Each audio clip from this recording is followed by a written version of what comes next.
നമസ്കാരം. Eddy's tower തുടങ്ങുന്നു. ആദ്യം പ്രധാന വാർത്തകൾ. പോലീസ് പരിശോധനകളിൽ പിടിയിലായ വിദേശികളെ നാടുകടത്തുന്നതിനുള്ള നടപടിക്രമങ്ങൾ ത്വരിതപ്പെടുത്താനൊരുങ്ങി കുവൈത്ത് ആഭ്യന്തര മന്ത്രാലയം. നടപടികൾ വേഗത്തിലാക്കാൻ ഗവർണറേറ്റ് സുരക്ഷാ തലവന്മാർക്ക് നിർദ്ദേശം. നാടുകടത്തലിന് ഊഴം കാത്തു കഴിയുന്നത് 1558 വിദേശികളെന്ന റിപ്പോർട്ട്. തൊഴിലാളികൾക്ക് കൃത്യമായി ശമ്പളം ലഭിക്കുമെന്ന് ഉറപ്പുവരുത്തുന്ന വേജ് പ്രൊട്ടക്ഷൻ സിസ്റ്റം ഈ മാസം നടപ്പാക്കാനൊരുങ്ങി ഖത്തർ. തീരുമാനം നടപ്പിലായാൽ രാജ്യത്തെ സ്വകാര്യ മേഖലയിലെ മുഴുവൻ സ്ഥാപനങ്ങളും തൊഴിലാളികളുടെ ശമ്പളം ബാങ്ക് അക്കൗണ്ട് വഴി നൽകേണ്ടി വരും. മനുഷ്യക്കടത്ത് തടയാൻ ഗാർഹിക തൊഴിലാളി റിക്രൂട്ട്മെന്റ് ഓഫീസുകൾ കേന്ദ്രീകരിച്ച് പരിശോധന വ്യാപിപ്പിക്കണമെന്ന കുവൈത്ത് ഹ്യൂമൻ റൈറ്റ്സ് സൊസൈറ്റി. ഗാർഹിക ജോലിക്കാരെ റിക്രൂട്ട് ചെയ്യാൻ കമ്പനി രൂപീകരിക്കുന്ന നടപടി വേഗത്തിലാക്കണമെന്നും ആവശ്യം. കരിപ്പൂർ സ്വർണ്ണക്കള്ളക്കടത്ത് കേസിലെ പിടികിട്ടാപ്പുള്ളി ഷഹബാസ് പിടിയിൽ. ഷഹബാസ് പിടിയിലായത് കോഴിക്കോട് വെച്ച് DRI ഉദ്യോഗസ്ഥരെ ആക്രമിച്ച് രക്ഷപ്പെടാൻ ശ്രമിക്കുന്നതിനിടെ. മികച്ച ചിത്രമായി തെരഞ്ഞെടുത്തിരിക്കുന്നത് ഒറ്റാൽ. സംവിധായകൻ ശ്രീ ജയരാജ്, നിർമ്മാതാവ് ശ്രീ K. മോഹൻ. സംസ്ഥാന ചലച്ചിത്ര പുരസ്കാരങ്ങൾ പ്രഖ്യാപിച്ചു. ഒറ്റാൽ മികച്ച ചിത്രം. സനൽകുമാർ ശശിധരൻ സംവിധായകൻ. നിവിൻ പോളിയും സുദേവ് നായരും നടന്മാർ. നടി നസ്രിയ നസീം. 70% സിനിമകളും നിലവാരമില്ലാത്തതെന്ന ജൂറിയുടെ വിലയിരുത്തൽ. വിശദമായ വാർത്തകളിലേക്ക്. മനുഷ്യക്കടത്ത് തടയാൻ ഗാർഹിക തൊഴിലാളി റിക്രൂട്ട്മെന്റ് ഓഫീസുകൾ കേന്ദ്രീകരിച്ച പരിശോധന വ്യാപിപ്പിക്കണമെന്ന കുവൈത്ത് ഹ്യൂമൻ റൈറ്റ്സ് സൊസൈറ്റി. ഗാർഹിക ജോലിക്കാരെ റിക്രൂട്ട് ചെയ്യാൻ കമ്പനി രൂപീകരിക്കുന്ന നടപടി വേഗത്തിലാക്കണമെന്നും മനുഷ്യാവകാശ സംഘടന സർക്കാരിനോട് ആവശ്യപ്പെട്ടു. കഴിഞ്ഞ ഏതാനും മാസങ്ങളായി ലൈസൻസ് ഇല്ലാത്ത റിക്രൂട്ട്മെന്റ് സ്ഥാപനങ്ങൾക്കെതിരെ നിരവധി പരാതികൾ ലഭിച്ചതായി Kuwait human rights society chairman Khalid Al Ajmi പറഞ്ഞു. വ്യാജരേഖകൾ ഉണ്ടാക്കിയാണ് ഇത്തരം സ്ഥാപനങ്ങൾ രാജ്യത്ത് പ്രവർത്തിക്കുന്നത്. നിരവധി വീട്ടുജോലിക്കാരികൾ റിക്രൂട്ട്മെന്റ് ഏജൻസികളുടെ ചൂഷണങ്ങൾക്ക് ഇരയാകുന്നുണ്ട്. തൊഴിലുടമകളിൽ നിന്നും അമിത ഫീസാണ് പല ഏജൻസികളും ഈടാക്കുന്നത്. ഗാർഹിക തൊഴിലാളി റിക്രൂട്ട്മെന്റ് ഓഫീസുകൾ കേന്ദ്രീകരിച്ചുള്ള പരിശോധനകൾ ശക്തമാക്കുന്നതിലൂടെ ഇത്തരം ചൂഷണങ്ങൾ കുറയ്ക്കാൻ സാധിക്കുമെന്നും മനുഷ്യക്കച്ചവടത്തിന് തടയിടാൻ കഴിയുമെന്നും ഖാലിദ് അൽ അജ്മി പറഞ്ഞു. ആഭ്യന്തര മന്ത്രാലയത്തോട് ഇക്കാര്യം ആവശ്യപ്പെട്ടിട്ടുണ്ട്. റിക്രൂട്ട്മെന്റ് ഓഫീസുകളിൽ നിന്നും സ്പോൺസർമാരുടെ വീടുകളിൽ നിന്നും മർദ്ദനങ്ങൾ ഏൽക്കുന്നതായുള്ള പരാതികൾ അന്താരാഷ്ട്ര തലത്തിൽ രാജ്യത്തിന് ചീത്തപ്പേരുണ്ടാക്കുന്നുണ്ട്. ഗാർഹിക തൊഴിലാളി റിക്രൂട്ട്മെന്റിന് സർക്കാർ നിയന്ത്രണത്തിലുള്ള കമ്പനി സ്ഥാപിക്കുന്ന നടപടി വേഗത്തിലാക്കണമെന്നും അദ്ദേഹം ചൂണ്ടിക്കാട്ടി. ഗാർഹിക തൊഴിലാളികളുടെ അവകാശ സംരക്ഷണത്തിനു വേണ്ടി കുവൈത്ത് മനുഷ്യാവകാശ സംഘടന എല്ലാ ശ്രമവും നടത്തുന്നതാണെന്നും മനുഷ്യാവകാശ സമിതി അധ്യക്ഷൻ കൂട്ടിച്ചേർത്തു. കഴിഞ്ഞ ദിവസം ഹവല്ലി, അഹമ്മദി ഗവർണറേറ്റുകളിലെ ഗാർഹിക തൊഴിലാളി റിക്രൂട്ട്മെന്റ് ഓഫീസുകളിൽ സുരക്ഷാ വിഭാഗം നടത്തിയ റെയ്ഡിൽ നിരവധി പേരെ പിടികൂടുകയും നിയമലംഘനം കണ്ടെത്തിയ റിക്രൂട്ട്മെന്റ് ഓഫീസുകൾ പൂട്ടുകയും ചെയ്തിരുന്നു. Media 1 Kuwait. ഖത്തറിൽ തൊഴിലാളികൾക്ക് കൃത്യമായി ശമ്പളം ലഭിക്കുന്നുവെന്ന് ഉറപ്പുവരുത്തുന്ന വേജ് പ്രൊട്ടക്ഷൻ സിസ്റ്റം ഈ മാസം 18 മുതൽ നടപ്പിലാക്കും. ഇതോടെ രാജ്യത്തെ സ്വകാര്യ മേഖലയിലെ മുഴുവൻ സ്ഥാപനങ്ങളും തൊഴിലാളികളുടെ ശമ്പളം ബാങ്ക് അക്കൗണ്ട് വഴി നൽകേണ്ടിവരും. ഖത്തറിലെ തൊഴിൽ നിയമ പരിഷ്കരണത്തിന്റെ ഭാഗമായി മന്ത്രാലയം കൊണ്ടുവന്ന പ്രധാനപ്പെട്ട പരിഷ്കാരമാണ് വേജ് പ്രൊട്ടക്ഷൻ സിസ്റ്റം എന്ന സുരക്ഷിത വേതന പദ്ധതി. ഇതിന്റെ ഭാഗമായി രാജ്യത്ത് സ്വകാര്യ മേഖലയിൽ തൊഴിലെടുക്കുന്ന മുഴുവൻ തൊഴിലാളികളുടെയും രേഖകൾ തൊഴിൽ മന്ത്രാലയം ശേഖരിച്ചിരുന്നു. സ്വകാര്യ കമ്പനികളും ബാങ്കുകളുമായി ബന്ധപ്പെടുത്തിയാണ് പുതിയ സംവിധാനം കൊണ്ടുവന്നത്. കമ്പനികൾ തൊഴിലാളികളുടെ ശമ്പള ഇനത്തിൽ നൽകേണ്ട തുക ബാങ്കുകളിൽ നിക്ഷേപിച്ചാൽ ബാങ്കുകൾ അത് കൃത്യമായി തൊഴിലാളികളുടെ അക്കൗണ്ടുകളിലേക്ക് ഓൺലൈനായി ട്രാൻസ്ഫർ ചെയ്യും. ശമ്പളം നൽകാനായി മതിയായ പണം നിക്ഷേപിച്ചില്ലെങ്കിൽ കമ്പനിയുമായി ബന്ധപ്പെടേണ്ട ചുമതല ബാങ്കുകൾക്കാണ്. ഇതിനു പുറമെ തൊഴിലാളികളുടെ ശമ്പളം നൽകുന്നതിൽ വീഴ്ച വരുത്തുന്ന കമ്പനികളെ നിരീക്ഷിക്കാൻ പ്രത്യേക സമിതിക്കും മന്ത്രാലയം രൂപം നൽകിയിട്ടുണ്ട്. അതേസമയം നിലവിലുള്ള ബാങ്ക് അക്കൗണ്ട് ശമ്പള അക്കൗണ്ടാക്കി മാറ്റുന്നതിനും മണി എക്സ്ചേഞ്ചുകൾ വഴി ശമ്പളം ട്രാൻസ്ഫർ ചെയ്യുന്നതുമായി ബന്ധപ്പെട്ടും വ്യക്തത കൈവന്നിട്ടില്ലെന്ന് പ്രാദേശിക പത്രം റിപ്പോർട്ട് ചെയ്തു. Media 1 Doha. കുവൈത്തിലെ ഇമാം സാദിഖ് മസ്ജിദ് ചാവേർ ആക്രമണ കേസിൽ അന്വേഷണ ഉദ്യോഗസ്ഥനിൽ നിന്ന് രഹസ്യമൊഴിയെടുക്കാൻ ക്രിമിനൽ കോടതിയുടെ ഉത്തരവ്. ഇന്ന് കാലത്ത് നടന്ന 3ാം സിറ്റിംഗിലാണ് ജസ്റ്റിസ് മുഹമ്മദ് അദയിജിന്റെ നേതൃത്വത്തിലുള്ള ക്രിമിനൽ കോടതി രഹസ്യവിചാരണയ്ക്ക് ഉത്തരവിട്ടത്. ഈ മാസം 4-നാണ് ചാവേർ ആക്രമണ കേസിന്റെ വിചാരണ ആരംഭിച്ചത്. കേസിൽ 7 സ്ത്രീകൾ ഉൾപ്പെടെ 29 പ്രതികളാണുള്ളത്. 8 സ്വദേശികളും 5 സൗദി പൗരന്മാരും 3 പാകിസ്ഥാനികളും 13 ബിദൂനികളും അടങ്ങുന്നതാണ് പ്രതിപട്ടിക. വ്യാഴാഴ്ച നടന്ന 2ാം സിറ്റിംഗിൽ 11 പ്രതികൾക്ക് രാജ്യം വിട്ടുപോകാൻ പാടില്ല എന്ന വ്യവസ്ഥയോടെ കോടതി ജാമ്യം അനുവദിച്ചിരുന്നു. ഇന്ന് കാലത്ത് കേസ് വീണ്ടും പരിഗണിച്ച കോടതി തുടർ വിചാരണ ഈ മാസം 16ലേക്ക് മാറ്റിയതായി അറിയിച്ചു. കേസന്വേഷണത്തിന് മേൽനോട്ടം വഹിച്ച ഉദ്യോഗസ്ഥനോട് ബുധനാഴ്ച രഹസ്യമൊഴി നൽകാനായി ഹാജരാകാനും കോടതി നിർദ്ദേശിച്ചിട്ടുണ്ട്. പ്രതികൾ ആവശ്യപ്പെട്ടത് പ്രകാരം കുവൈത്ത് ലോയേഴ്സ് അസോസിയേഷന്റെ സഹകരണത്തോടെ എല്ലാവർക്കും അഭിഭാഷകരെ ഏർപ്പാടാക്കി നൽകിയിട്ടുണ്ടെന്നും കോടതി അറിയിച്ചു.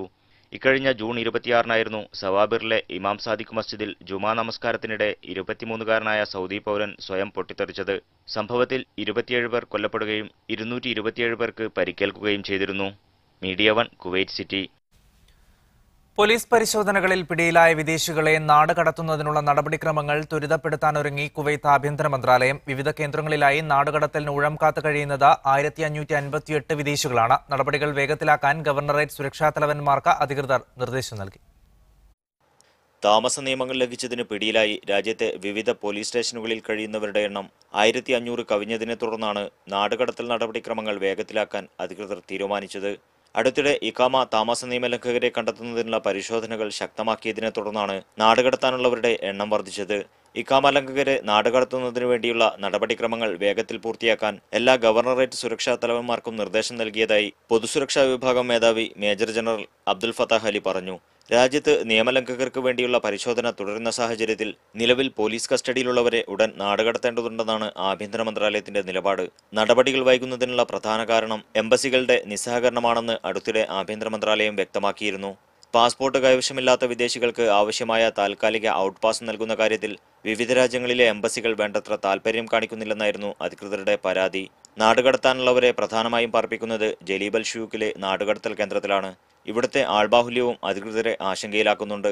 താമസ നിയമലംഘനത്തിന് പുറമെ മറ്റു പല കേസിൽ ഉൾപ്പെട്ടവരും സുരക്ഷാ വിഭാഗത്തിന്റെ പരിശോധനയിൽ പിടിയിലായി ലോക്കപ്പുകളിൽ കഴിയുന്നുണ്ട്. Muneer Ahmed, media one, Kuwait city. Karipur വിമാനത്താവളം വഴി സ്വർണം കള്ളക്കടത്ത് നടത്തിയ കേസിലെ പിടികിട്ടാപ്പുള്ളിയായ ഷഹബാസ് പിടിയിൽ. കോഴിക്കോട് വെച്ച് DRI ഉദ്യോഗസ്ഥരെ ആക്രമിച്ച് രക്ഷപ്പെടാൻ ശ്രമിക്കുന്നതിനിടെ നാട്ടുകാരാണ് ഷഹബാസിനെ പിടികൂടിയത്. എയർ ഹോസ്റ്റസ്മാരെ ഉപയോഗിച്ച് സ്വർണം കടത്തിയ കേസിൽ പിടികിട്ടാപ്പുള്ളിയായ ഷഹബാസ് കോഴിക്കോട് ബീച്ചിന് സമീപം വെച്ചാണ് പിടിയിലായത്. കാറിലിരിക്കുമ്പോൾ DRI ഉദ്യോഗസ്ഥർ ഇയാളെ പിടികൂടിയെങ്കിലും രക്ഷപ്പെടുകയായിരുന്നു. തുടർന്ന് നാട്ടുകാരാണ് ഷഹബാസിനെ കീഴടക്കി DRIക്ക് കൈമാറിയത്. ഷഹബാസ് ഉപയോഗിച്ച കാറും പിടിച്ചെടുത്തിട്ടുണ്ട്. Air ഹോസ്റ്റസുമാരായ Rahila Chirayi, ഹിറാമോസ, V Sebastian എന്നിവരെ ഉപയോഗിച്ച് സ്വർണ്ണക്കടത്ത് നടത്തിയ കേസിൽ നേരത്തെ ഷഹബാസ് പിടിയിലായിരുന്നു. ജാമ്യത്തിലിറങ്ങിയ ഷഹബാസിനെതിരെ പിന്നീട് കൊഫാപ്പോസ വകുപ്പ് ചുമത്തിയെങ്കിലും DRIക്ക് പിടികൂടാൻ കഴിഞ്ഞിരുന്നില്ല. പിടികിട്ടാപ്പുള്ളിയായി കഴിഞ്ഞിരുന്ന ഷഹബാസിനെ പിടികൂടാൻ രഹസ്യവിവരത്തിന്റെ അടിസ്ഥാനത്തിലാണ് DRI സംഘം കോഴിക്കോട്ടേക്കെത്തിയത്. ഷഹബാസിൽ നിന്ന് മയക്കുമരുന്നും പിടികൂടിയതായി DRI ഉദ്യോഗസ്ഥർ പറഞ്ഞു. Media one, Kozhikode. Driving licence ടെസ്റ്റിന്റെ ഗുണനിലവാരം മെച്ചപ്പെടുത്താനും നടപടികൾ സുതാര്യമാക്കാനും RTA പദ്ധതി നടപ്പാക്കുന്നു. റുക്സതി എന്ന് പേരിട്ട പദ്ധതി ഡ്രൈവിംഗ് ഇൻസ്റ്റിറ്റ്യൂട്ടുകളും സെന്ററുകളും കേന്ദ്രീകരിച്ചായിരിക്കും നടപ്പാക്കുക. ദുബായിൽ ടെസ്റ്റിന് തീയതി നിശ്ചയിക്കുന്നത് മുതൽ ലൈസൻസ് ലഭിക്കുന്നതുവരെയുള്ള നടപടികൾ എന്റെ ലൈസൻസ് എന്നർത്ഥം വരുന്ന റുക്സത്തി എന്ന പദ്ധതിയിലൂടെ കമ്പ്യൂട്ടർവൽക്കരിക്കപ്പെടും. ഡ്രൈവിംഗ് ഇൻസ്റ്റിറ്റ്യൂട്ടുകളിൽ സ്ഥാപിച്ച ടച്ച് സ്ക്രീൻ കമ്പ്യൂട്ടറുകളിലൂടെ അപേക്ഷകർക്ക് ടെസ്റ്റിനുള്ള തീയതി തിരഞ്ഞെടുക്കാം. ടെസ്റ്റിന് തീയതി ലഭിക്കാനുള്ള കാലതാമസം ഇതിലൂടെ ഒഴിവാകും. RTAയുടെ കോൾ സെന്ററിലൂടെയും തീയതി നിശ്ചയിക്കാം. ഡ്രൈവിംഗ് പരിശീലനം നടത്തുന്ന വാഹനങ്ങളിൽ ക്യാമറ ഘടിപ്പിക്കും. പിന്നീട് ഇത് പരിശോധിക്കുമ്പോൾ പിഴവുകൾ എന്തൊക്കെയാണെന്ന് മനസ്സിലാക്കാം. ടെസ്റ്റുകൾ പാസ്സാകാതിരിക്കാൻ കാരണം എന്താണെന്നും ഇതിലൂടെ വ്യക്തമാകും.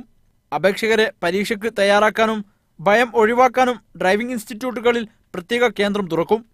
ടെസ്റ്റിൽ പരാജയപ്പെടാനുള്ള കാരണങ്ങൾ എന്തൊക്കെ, വരുത്തിയ പിഴവുകൾ എന്തൊക്കെയെന്ന് വിശദമാക്കും.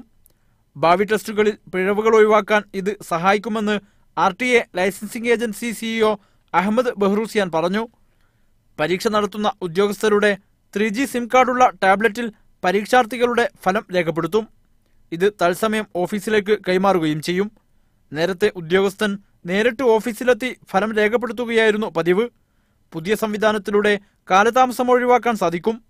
ടെസ്റ്റിൽ ജയിക്കുന്ന ഉദ്യോഗാർത്ഥികൾക്ക് അഭിനന്ദനം രേഖപ്പെടുത്തി പ്ലക്കാർഡുകൾ നൽകാനും RTAക്ക് പദ്ധതിയുണ്ട്.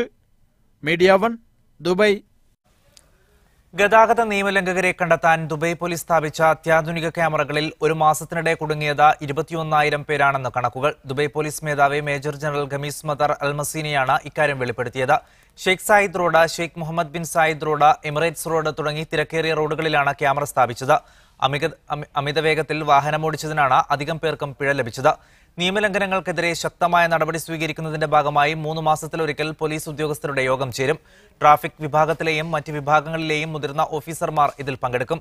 യോഗത്തിൽ പ്രവർത്തനങ്ങൾ വിലയിരുത്തി നടപടികൾ ആസൂത്രണം ചെയ്യും. ഏതൊക്കെ റോഡുകളിൽ പെട്രോളിംഗ് ശക്തമാക്കണമെന്നും കൂടുതൽ സ്പീഡ് ക്യാമറകൾ സ്ഥാപിക്കണമെന്നും യോഗത്തിൽ തീരുമാനിക്കും. നിയമങ്ങൾ ശക്തമാക്കിയതിനാൽ ഈ വർഷം ആദ്യ 6 മാസം റോഡപകട മരണങ്ങളുടെ എണ്ണത്തിൽ 25% കുറവുണ്ടായതായി പോലീസ് മേധാവി പറഞ്ഞു. വാർത്തകൾ തിരിച്ചുവരാം. സൗദി ഉൾപ്പെടെയുള്ള ഗൾഫ് രാജ്യങ്ങളുടെയും യമൻ, ഇറാഖ്, സിറിയ, ലബനാൻ തുടങ്ങിയ അയൽ അറബ് രാജ്യങ്ങളുടെയും ആഭ്യന്തര കാര്യത്തിൽ ഇടപെടാതിരുന്നാൽ ഇറാനുമായി നല്ല അയൽപ്പക്ക ബന്ധം സ്ഥാപിക്കാൻ സൗദി സന്നദ്ധമാണെന്ന് വിദേശകാര്യമന്ത്രി ആദിൽ അൽ ജുബൈർ വ്യക്തമാക്കി. ബെർലിനിൽ ജർമ്മൻ വിദേശകാര്യമന്ത്രി ഫ്രാങ്ക് വാൾട്ടറുമായി നടത്തിയ സംയുക്ത വാർത്താ സമ്മേളനത്തിലാണ് അൽ ജുബൈർ ഇക്കാര്യം വ്യക്തമാക്കിയത്. അയൽ രാജ്യങ്ങളുമായി നല്ല ബന്ധം നിലനിർത്തുക എന്നതാണ് സൗദിയുടെ പ്രഖ്യാപിത നയം. മറ്റൊരു രാജ്യത്തിന്റെയും വിദേശകാര്യത്തിൽ ഇടപെടാതിരിക്കുന്നത് പോലെ സൗദിയുടെ ആഭ്യന്തര കാര്യത്തിൽ ഇതര രാജ്യത്തെ ഇടപെടാനും സൗദി സമ്മതിക്കില്ല. സിറിയയിലെ പൗരന്മാരുടെ സാധാരണ ജീവിതം ഇത്രത്തോളം മോശമായത് ഇറാന്റെ ഇടപെടൽ കാരണമാണ്. യമൻ, ഇറാഖ്, ബഹ്റൈൻ എന്നീ രാജ്യങ്ങളും തെഹ്റാന്റെ ഇടപെടൽ കാരണം പ്രയാസം അനുഭവിക്കുന്നുണ്ട്. ഇതവസാനിപ്പിച്ചാൽ ഇറാനുമായി ബന്ധം നന്നാക്കാൻ സൗദി സന്നദ്ധമാണ്. ആണവ കരാറുമായി ബന്ധപ്പെട്ട വിഷയത്തിൽ സൗദി ഇറാന്റെ നീക്കങ്ങൾ സസൂക്ഷ്മം നിരീക്ഷിച്ചു വരികയാണെന്ന് ആദിൽ അൽ ജുബൈർ പറഞ്ഞു. ആണവോർജ്ജ സംഘടനയുടെ പരിശോധകർക്ക് ഇറാനിലേക്ക് പ്രവേശനം അനുവദിക്കാത്തത് സംശയത്തോടെയാണ് സൗദി വിലയിരുത്തുന്നത്. അണുവായുധ നിർമ്മാണത്തിന് ഇറാന് പദ്ധതിയുണ്ടെന്നാണ് ഈ നീക്കത്തിന്റെ പിന്നിലെങ്കിൽ സൗദി അത് ഗൗരവത്തോടെയാണ് കാണുന്നതെന്നും വിദേശമന്ത്രി കൂട്ടിച്ചേർത്തു. കിഴക്കൻ പ്രവിശ്യയിൽ 2012 തടവിലായ മാധ്യമപ്രവർത്തകൻ റായിഫ് പദവിയുടെ കാര്യത്തെക്കുറിച്ച് പരാമർശിക്കവേ സൗദിയിൽ നിലനിൽക്കുന്ന ശരീഅത്ത് നിയമം മനുഷ്യാവകാശങ്ങൾ പൂർണ്ണമായും വകവച്ചു നൽകുന്നതാണെന്ന് അദ്ദേഹം വിശദീകരിച്ചു. അസർ പുളിയിൽ, മീഡിയ 1 റിയാദ്. അബുദാബിയിലെ തിരക്കേറിയ റോഡിൽ കെട്ടിടത്തിന് സമീപം ഉപേക്ഷിക്കപ്പെട്ട നിലയിൽ കണ്ടെത്തിയ ബാഗ് പരിഭ്രാന്തി പരത്തി. ഡിഫൻസ് റോഡിൽ ടൗൺ സെന്ററിന് സമീപമാണ് ബാഗ് കണ്ടെത്തിയത്. ഉടൻ പോലീസും സിവിൽ ഡിഫൻസും സ്ഥലത്തെത്തി പ്രദേശം മുഴുവൻ ഒഴിപ്പിച്ചു. 1 മണിക്കൂറിന് ശേഷം നടത്തിയ പരിശോധനയിൽ ബാഗിൽ ഒന്നുമില്ലെന്ന് വ്യക്തമായി. ഉടമ മറന്നുവെച്ചതായിരുന്നു ബാഗെന്ന് അന്വേഷണത്തിൽ തെളിഞ്ഞു. 1 മാസത്തിനിടെ 2ാം തവണയാണ് പ്രദേശത്ത് ഇത്തരം സംഭവം ഉണ്ടാകുന്നത്. ജൂലൈയിൽ റോഡിൽ ബാഗ് കണ്ടെത്തിയതിനെ തുടർന്ന് സമാന രീതിയിൽ പോലീസ് നടപടി സ്വീകരിച്ചിരുന്നു. പിന്നീട് നടത്തിയ പരിശോധനയിൽ ബാഗിൽ രേഖകൾ മാത്രമാണുള്ളതെന്ന് വ്യക്തമായി. ഹജ്ജ് മുന്നൊരുക്കങ്ങൾ വേഗത്തിലാക്കുന്നതിന്റെ ഭാഗമായി ആഭ്യന്തര ഹജ്ജ് സ്ഥാപനങ്ങൾക്ക് മിനയിൽ ടെന്റുകൾ അനുവദിച്ചു തുടങ്ങിയതായി സൗദി ഹജ്ജ് മന്ത്രാലയം അറിയിച്ചു. ഹജ്ജ് തീർത്ഥാടകർ രാജ്യത്ത് പ്രവേശിച്ചു തുടങ്ങുന്നതിന്റെ മുമ്പായി തന്നെ മിനയിലെ ടെന്റുകൾ സജ്ജമാക്കുന്നതിനാണ് കാലേക്കൂട്ടി ടെന്റുകൾ കൈമാറുന്നതെന്നും മന്ത്രാലയ അണ്ടർ സെക്രട്ടറി ഡോക്ടർ ഹുസൈൻ അൽ ഷെരീഫ് പറഞ്ഞു. 20,000-ഓളം യമൻ ഹജ്ജ് തീർത്ഥാടകർക്ക് പ്രത്യേക സൗകര്യങ്ങൾ ഏർപ്പെടുത്തുമെന്ന് യമൻ ഹജ്ജ് മന്ത്രാലയ അണ്ടർ സെക്രട്ടറി മുനീർ ദുബാൻ അറിയിച്ചു. യുദ്ധം നടക്കുന്നത് കാരണം യമൻ തീർത്ഥാടകർക്ക് സൗദി അതിർത്തിയിൽ പ്രത്യേക ഓഫീസ് തുറന്ന് വിസ നൽകാനുള്ള സംവിധാനം ഏർപ്പെടുത്തും. അല്ലെങ്കിൽ യമനിൽ പ്രത്യേക താൽക്കാലിക സൗദി നയതന്ത്ര കാര്യാലയം തുറന്ന് ഹജ്ജ് വിസ സ്റ്റാമ്പിംഗ് എളുപ്പമാക്കുമെന്നും അദ്ദേഹം പറഞ്ഞു. ഖത്തറിൽ നിന്നും ഈ വർഷം ഹജ്ജിന് പോകുന്ന തീർത്ഥാടകർക്കായി മക്കയിൽ ഒരുക്കിയിരിക്കുന്ന താമസ സ്ഥലങ്ങളുടെ പരിശോധന ഖത്തർ ഹജ്ജ് മിഷന് കീഴിലുള്ള പ്രത്യേക സംഘം പൂർത്തിയാക്കി. സൗകര്യങ്ങളിൽ സംഘം സംതൃപ്തി രേഖപ്പെടുത്തി. ഈ വർഷം ഖത്തറിന്റെ ഹജ്ജ് കോട്ടയിൽ വർധനയുണ്ടാകുന്നത് പ്രതീക്ഷിക്കുന്നതായി ഹജ്ജ് ഗ്രൂപ്പുകൾ അറിയിച്ചു. എന്നാൽ ക്വാട്ട വർദ്ധിപ്പിക്കുന്നതുമായി ബന്ധപ്പെട്ട നടപടികൾ ഇതുവരെ ഉണ്ടായിട്ടില്ല.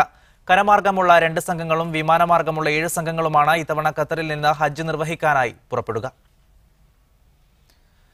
വിസ ലഭിച്ചിട്ടും ഇന്തോനേഷ്യയിൽ നിന്ന് വനിതാ തൊഴിലാളികളെ അയക്കാൻ വിസമ്മതിക്കുന്നതായി തൊഴിലുടമകളുടെ പരാതി. വസ്ത്രനിർമ്മാണ യൂണിറ്റുകൾ നടത്തുന്ന തൊഴിലുടമകളാണ് എംബസിക്ക് പരാതി നൽകിയിട്ടുള്ളത്. തങ്ങളുടെ സ്ഥാപനങ്ങളിലേക്ക് ഇന്തോനേഷ്യൻ തൊഴിലാളികൾക്കായി മന്ത്രാലയത്തിൽ നിന്ന് വിസ അനുവദിച്ചിട്ടും ജിദ്ദയിലെ ഇന്തോനേഷ്യൻ കോൺസുലേറ്റ് തുടർ നടപടികൾ സ്വീകരിക്കുന്നില്ലെന്ന് തൊഴിലുടമകൾ ആരോപിച്ചു.